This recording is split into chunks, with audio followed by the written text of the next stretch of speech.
coach. He's must. මම දැනුයි කියලා. No, not මම දන්නවා. Master. He's the coach. Master. මම තමයි වාසි. කෝච් වෙනකොට මම නෙවෙයි කියලා තියෙන්නේ. He's us. මම දන්නවා. ඔයා කොහොමද මට මාව මෙතනින් එළියට දාන්න කියලා තියෙන්නේ?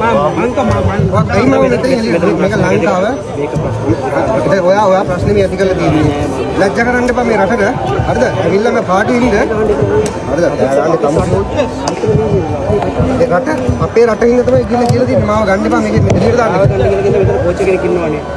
මනුස්සෝ මේ ඇවිල්ලා මගේ ළඟ ඉගෙන ගත්ත ළමයව ට්‍රේනින් කරන්න ඇවිල්ලා තියෙනවා. එහෙ ඉඳලාම ප්‍රශ්න කළා ළමයාට මොකක් හරි එක ඉවෙන්ට් එකේ මොකක් හරි අප්සෙට් එකක් ගියොත් සම්පූර්ණ වගේ කියන්නත් ඕනේ. හරිද? මගේ ළමයා පරද්දන්න ඔයගොල්ලෝ ඊයේ ඉඳලා හොඳටම වැඩ කරා කියලා මම දන්නවා. කරුණාකරලා ඒක නතර කරන්න. එයාට හරිද? එයාට අපි කරදරයක් කළාද නැහැ. මම මගේ ළමයාව ට්‍රේනින් කරා. අපි කිසිම ළමයෙක්ට වරදක් කරේ නැහැ. ටීම් වල ඔක්කොම නෑ මම ඇවිල්ලා තියෙන්නේ මොකටද? ඔයගොල්ලෝ අනිත් එක රට මෙහෙට ඇවිල්ලා තියෙන්නේ අපේ සල්ලි වලින් නේ. අපි ඒකට මොනවද කරේ නේ? මේ ළමයිට කිසිම දෙයක් කරන්න. ඊයේ රාය මෙල්ලි වෙනකම් මේ ළමයි නිදා ගන්න නැහැ. ඔයගොල්ලෝ කරන දේවල්. හරිද? කාමරවලට තට්ටු කරලා රාය 9ට ළමයා නිදා ගන්න කිව්වා. උදේ ඉඳලා ඔයගොල්ලෝ මාර මානසික පීඩනයක් මේ ළමයිට දෙනවා. කරුණාකරලා නතර කරන්න. අපි ඒ වෙලාවේ නෑ දැනුත් මේ ළමයාට ළමයා හොඳට කරගෙන එනකොට හරිද? හොඳට මේවා කරලා එනකොට ඔයගොල්ලෝ ඔයාගේ වැඩ කරන්න එපා. පීඩනයක් දීලා හරිද? දැන් ඔයානේ මේ ලැජ්ජා තින්නේ මේ පොලිසිය වලට කතා කරලා කියලා අපි මේකෙන් එළියට දාන්නේ කියලා.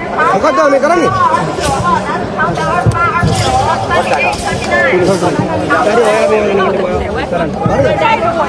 මම මේ ඉදිරියට ගමේ ඉන්නවා. දැන් ඔය ආරිය කිව්වේ යවන්න කියලා. අවය.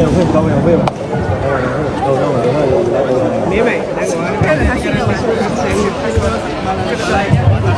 මේ ප්‍රශ්න කරපින්දරනේ ඇවිල්ලා දැන් අහන්නේ මේගොල්ලෝ මට මාව මේ පොලිසිය වලට කියලා තියෙන මට යන්න කියලා. මේ ළමයිට ප්‍රශ්නයක් ළමයිට තමයි ප්‍රශ්නයක් වෙන්නේ. දරුවෝ ඔයා ගිහලා එයාට උදව් කරන්න දරුවෝ ඔයා කරන්න එපා.